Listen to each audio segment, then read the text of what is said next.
In June of 1944, a Louisiana shipbuilder helped break the back of the Axis powers when the Allies gained a logistical stronghold in occupied France. Andrew Jackson Higgins built the boats that brought victory to Europe in World War II. Eisenhower told historian Stephen Ambrose that Andrew Higgins was the man who won the war for us, which is an incredible statement. Now, Adolf Hitler also called Higgins the new Noah because of the boats that Higgins designed and developed. Hitler and his generals had spent years fortifying the occupied European coastline with obstacles that included coast artillery emplacements in what became known as the Atlantic Wall. Deepwater ports like Cherbourg and Le Havre, or nearby Calais, were the most likely invasion points, and thus most heavily fortified, which is why the Allies didn't invade there. Instead, they knew that Andrew Higgins had designed a boat that made those ports unnecessary. All of Higgins' many boat designs had shallow drafts to float over hidden mines, and a nearly flat bottom that enabled them to sail right onto the beach. Certain boats had a ramp-like door in the front that allowed fast unloading of troops, jeeps, tanks, even small bulldozers. Thanks to Higgins, whenever the Allies went to invade, they no longer had to sweep a harbor of mines. They no longer had to take an enemy-held port in order to land their assault troops. The Higgins Boat was of absolute crucial importance to the war-winning effort in World War II, mainly because of the fact that it gave the Allies an ability to transition troops in big ships in deep water across an open beach and to allow them to go into combat. This is an ability that prior to that was largely unheard of.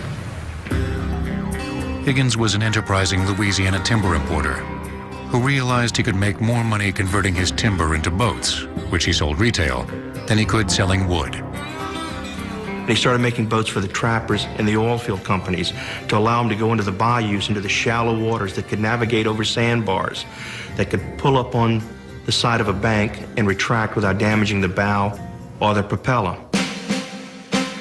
When Higgins saw that the Navy was trying, without much luck, to develop a military landing craft throughout the 1930s, he thought he could sell them his Higgins Boat design. At first, they weren't interested.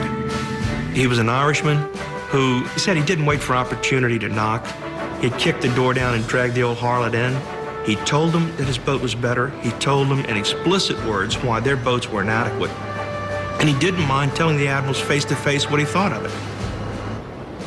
The Navy disliked this. They saw him as the small, arrogant boat builder from the South. The Marine Corps saw him as a savior. The Marines, the only service practicing landing operations in the late 1930s, realized that the Higgins boats did what Higgins said they could do.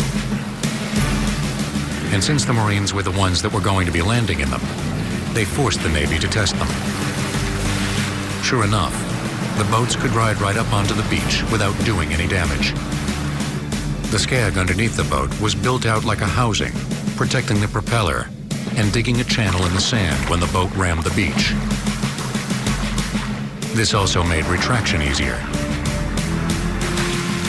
Of special interest to the military was a feature adapted from a Japanese landing barge, the drop ramp front. You could load 36 armed men standing in the upright position with packs on their backs and rifles in their hands, run that thing up onto the beach, drop the ramp, and in a matter of seconds, literally a matter of seconds, they could run off of that landing craft in the upright position and deploy into combat. It was recognized soon thereafter that having that ability was very useful to use in a tactical situation where a landing was being conducted under opposed circumstances, and in other words, landing troops under fire.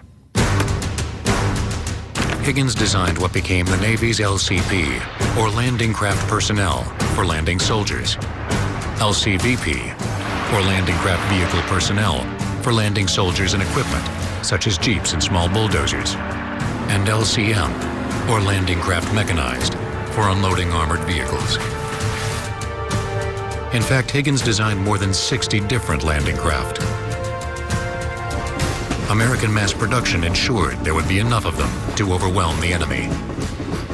The United States was able to produce and equip practically all of our allies with landing craft throughout the war. Higgins Industries in New Orleans alone made 20,000 landing craft. This was quite an order for a small boat builder, because the boats were built almost entirely out of wood, except for the metal ramp. Metal would have been too expensive and complicated to use. Higgins managed to acquire the last 3 shiploads of Philippine mahogany before the Japanese invaded the islands. Mahogany was used because it was a very strong hardwood. With the orders stacking up, Higgins created a larger factory. Meanwhile, he began assembling boats in the streets of New Orleans until the facilities were ready. With all the work that Higgins needed to accomplish for the war effort, he was able to employ a huge percentage of New Orleans' working population. Having 20,000 people, he knew he needed every able-bodied person he could get, and race didn't matter to him. He hired people out of beauty parlors, he hired people who were chauffeurs, which didn't really sit well probably with the local community businesses. He was paying higher wages because he needed the people, and the employees loved Higgins. He wasn't just an industrialist figurehead. He knew the business from the wharf up, and they respected that in him. So would the soldiers who took the Higgins boats into Normandy. They used to call the ramp the gates to hell, because that was their only protection. Coming in, that metal ramp stopped the bullets. And so for the men that were standing on the other side of that ramp, it had to have been absolutely horrifying to know that as soon as the ramp dropped, there would be nothing to stop those bullets entering the crew compartment. The boats were designed for logistical support, not for enemy gunfire. The ramps on the LCVP were necessary to unload equipment, but when they dropped, soldiers on the boats were exposed.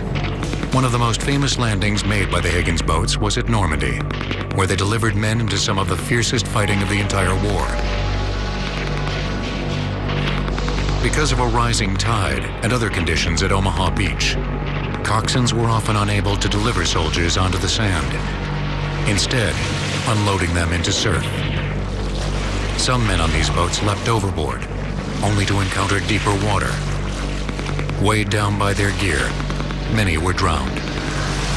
But the vast majority of boats traveled close enough to the shore to unload.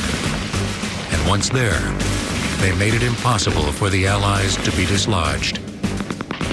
We effect our landings on June 6th, and what continues for 3 months thereafter is providing sustaining logistical support to those armies fighting in Normandy.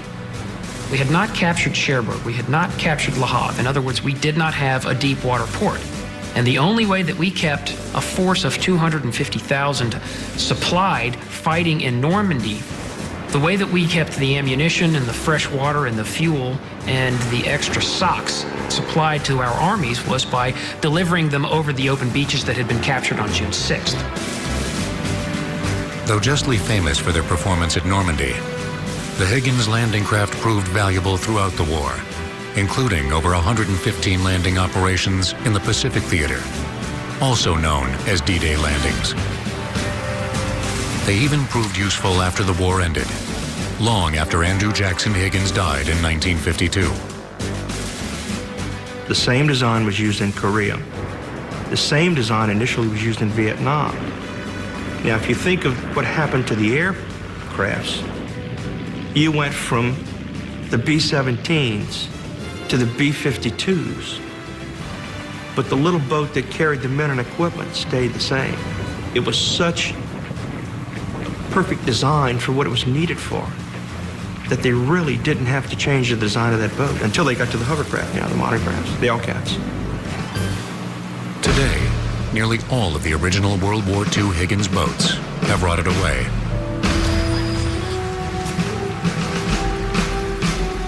At the National D-Day Museum in New Orleans, George Benedetto has built a Higgins Boat LCVP to the exact specifications of the original blueprints. We were able to find a few of the Higgins people who were still alive at that time that we got a fair amount of knowledge from. We have a fairly good set of plans, and there are some books out there. The framework of the boat probably has 4 times the normal skeleton internal frame structure that most typical boats have. When the boat is sitting at rest and not underway, Simply, the bottom cut for the door is above the water line. Actually, there's an incredible sealing system on it. It winches in tight to the hull, so even the water coming up is stopped from coming in. The Allies got their money's worth from Higgins and his landing craft. His boats proved to be tactically and logistically irreplaceable during one of the most important invasions in human history. From their decks along the Normandy beaches, the Allies were able to launch a drive straight to Berlin and ultimately victory.